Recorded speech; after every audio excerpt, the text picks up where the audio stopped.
Good morning, everybody.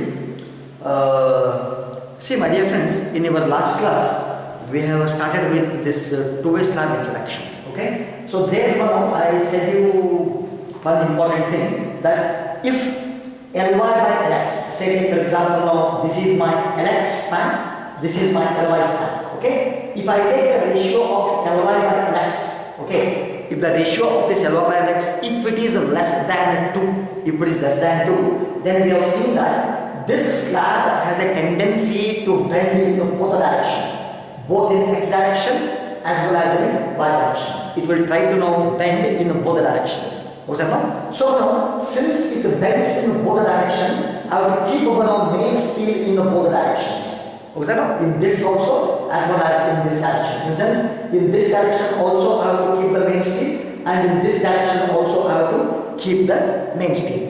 So this direction steel I will call it as ASTX, and this direction steel I will call it as ASTY. This is what we have seen in our last class. And also we have seen another thing that in sense, since the loads are distributed in this direction as well as in this direction, all the four edges they should be sturdy.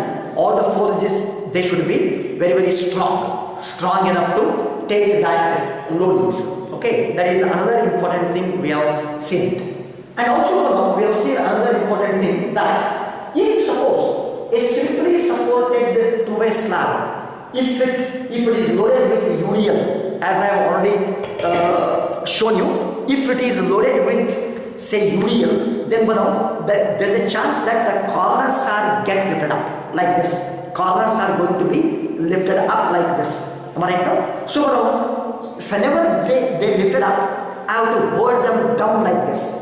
I have to hold them down. When I hold them down, here torsional stresses are going to be now generated. Am I right? So on each corner, torsional stresses are going to be generated if the slab is held down, if the corners are held down. Okay. So now that's the reason why at each corner I will provide torsional reinforcement in the form of a mesh.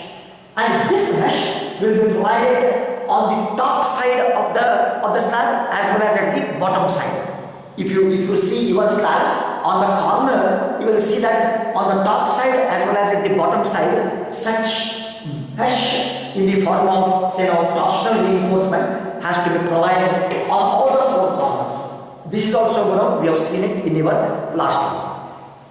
So now the problem is in the case of your two-way slabs.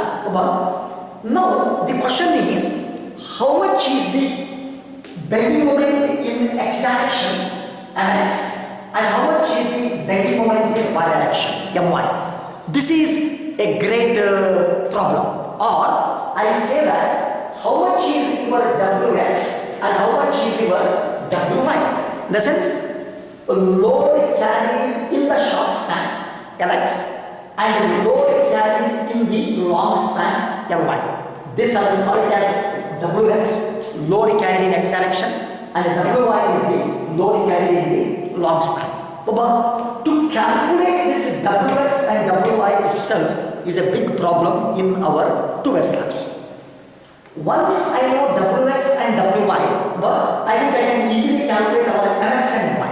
Am I right, sir? It is Mx can be calculated as Wx Lx square by 8, and Ly can be calculated as Wy into Ly square divided by 8 as usual by our equations. Okay, but calculation of this Wx and Wy is a problem because I don't know how much is the load is going to be shared in x direction and how much is the load is going to be shared in y direction. That's a big problem. That is the reason why, what is that now? Computation of the bending moment in x direction and y direction is not that easy in the case of your two-way slabs. That is the reason why, what is that now? Scientists have found out some methods of calculating this mx and my, or say now wx and wy in case of your two-way slabs. Okay, so now depending upon the support condition and the type of the loads, following three methods are available to us to find out mx and my, or say wx and wy. Okay, sir? So among them, the first method is Grashof-Rankine's theory or Grashof-Rankine's method. Okay, because in the last class also I have said, if it is a square slab, say take for example, Lx is 3 meter, Ly is 3 meter. If this is the case, Ly by Lx will become 1. But in such case, where Lx and Ly are same, or say when it is a square slab, I will give you 100% guarantee that 50% of the load is transferred in x direction and remaining 50% load is transferred in y direction. This I can give you 100%. But if it is Lx is 3 and Ly is 4, I don't know how much is the load transferred in x direction and how much is the load transferred in y direction. That is the reason why these three methods are used to find out what's now mx and my in both directions. Okay, depending upon the support conditions and depending upon the type of load. Say take for example the first one, Grashof-Rankine's theory. But this Grashof-Rankine's theory is used only when UDLs are there, and the slab is simply supported on all the edges and corners are not held down. If the corners are free to lift, I am not going to hold them down. If that is the case, but then you can use Grashof-Rankine's theory. Suppose, I can use ISO method when it is loaded with UDL and when the corners are held down. As I said, the corners are going to be held down. At that time, torsional reinforcement is required. But if the corners are held down and if it is loaded with UDL, then you can use your IS code method. Okay? But one more thing, IS code method can also be used when UDLs are there and when the edges are fixed or continuous. Okay? Fixed or continuous edges are there. At that time also I can use IS code method.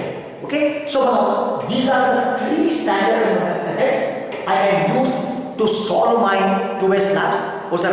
Depending upon the edge condition and depending upon the loads. Okay, thank you.